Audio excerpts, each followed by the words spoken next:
வணக்கம் நண்பர்களே, welcome to movie critic channel. இன்னைக்கு நம்ம பார்க்க போற திரைப்படம் ரீசெண்டா ஜியோ ஹாட்ஸ்டார்ல தமிழ் டப்பிங்கோட வெளிவந்திருக்கிற யுஃபோரியா அப்படிங்கிற ஒரு தெலுங்கு சோசியல் டிராமா படத்தோட ரிவ்யூ பத்தி தான் தெரிஞ்சுக்க போறோம். இந்த படம் வாங்க ரிவ்யூக்குள்ள போலாம். கதை அப்படின்னு பாத்தீங்கன்னா, இந்த படம் சைத்ரா அப்படிங்கிற ஒரு இளம் பெண்ணை மையமா வச்சுதான் நகருது.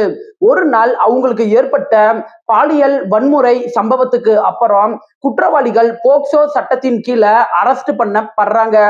அப்ப அந்த குற்றவாளிகளோட அம்மாக்கள்ல ஒருத்தங்க தப்பு செஞ்சது என் பையன் தான் அப்படின்னு சொல்லி ஒரு ஆதாரத்தை வெளியிடுறாங்க. இதனால குற்றவாளிகளுக்கு தண்டனையும் கிடைக்குது. சில வருஷத்துக்கு அப்புறம் அந்த அம்மா தன்னோட பையனை நான் திருத்தி காட்டுறேன் அப்படின்னு சொல்லி தான் பையனுக்கு ஒரு மறுவாழ்வை ஏற்படுத்த முயற்சி பண்ண ஆரம்பிக்கிறாங்க. இதுக்கப்புறம் அந்த இளைஞருக்கு மனசு மாறுனுச்சா இல்லையா அப்படிங்கிறதையும், பாதிக்கப்பட்ட பெண் எப்படி மீண்டும் தன்னோட வாழ்க்கைய கட்டி எழுப்புனாங்க அப்படின்னு உணர்ச்சி பூர்வமா சொல்றதுதான் படத்தோட மீதி கதையே. பாசிட்டிவ் அப்படின்னு பார்த்தா சாரா அர்ஜுன் மற்றும் பூமிகா சாவ்லா இவங்க ரெண்டு பேரோட நடிப்பை பார்த்துட்டு உங்களால பாராட்டாமைய இருக்க முடியாது. உணர்ச்சிகரமான காட்சிகள் வர இடங்கள்ல அவங்களோட நடிப்பு படத்துக்கு பெரிய பலமாவே இருக்குது. படத்தோட முதல் பாதி நல்ல விறுவிறுப்பா மூவ் ஆகுது. போலீஸ் விசாரணை, நீதிமன்ற விசாரணை, போக்சோ சட்டம் சம்பந்தப்பட்ட காட்சிகள் அப்படின்ட்டுன்னு படத்தோட முதல் பாதி நல்ல கிரிப்பிங்கா இருக்குது. அது மட்டும் இல்லாம பெற்றோர்களோட பொறுப்பு, இளைஞர்கள் எப்படி தவறான பாதையில போறாங்க, போதை பழக்கத்தினால வரக்கூடிய பிரச்சனைகள், அப்புறம் சமூக பொறுப்பு, இத பத்தி இந்த படம் தைரியமா பேசுது. படத்தோட கிளைமேக்ஸ் காட்சிகள் படத்துக்கு நல்லாவே சப்போர்ட் பண்ணிருக்குது.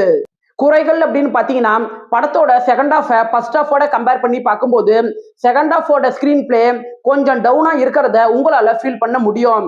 படத்துல தேவையில்லாத லென்த்தான காட்சிகள் படத்தோட தாக்கத்தை கொஞ்சம் குறைக்க தான் செய்யுது.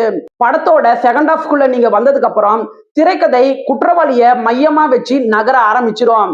அது சிலருக்கு பிடிக்காம போறதுக்கான வாய்ப்பு இருக்கு. படத்தோட பின்னணி இசையில இன்னுமே கொஞ்சம் ஃபோக்கஸ் பண்ணிருக்கலாம். ஓவராலா இந்த யுஃபோரியா படம் சமூகத்துக்கு கருத்து சொல்லக்கூடிய ஒரு நல்ல படம். விருப்பப்படுறவங்க பாருங்க.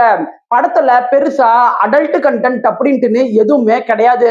இந்த படம் தமிழ் டப்பிங்லயே இருக்கு. விருப்பப்படுறவங்க பாருங்க. என்னோட ரிவ்யூ உங்களுக்கு பிடிச்சதுன்னா மறக்காம லைக் பண்ணி சப்ஸ்கிரைப் பண்ணுங்க. வேற ஏதாவது படத்தோட ரிவ்யூ வேணும்னா அந்த படத்தோட பெயரை கமெண்ட்ல பதிவிடுங்க. நாம வேற ஒரு வீடியோல சந்திக்கலாம். அது வரைக்கும் நன்றி, வணக்கம்.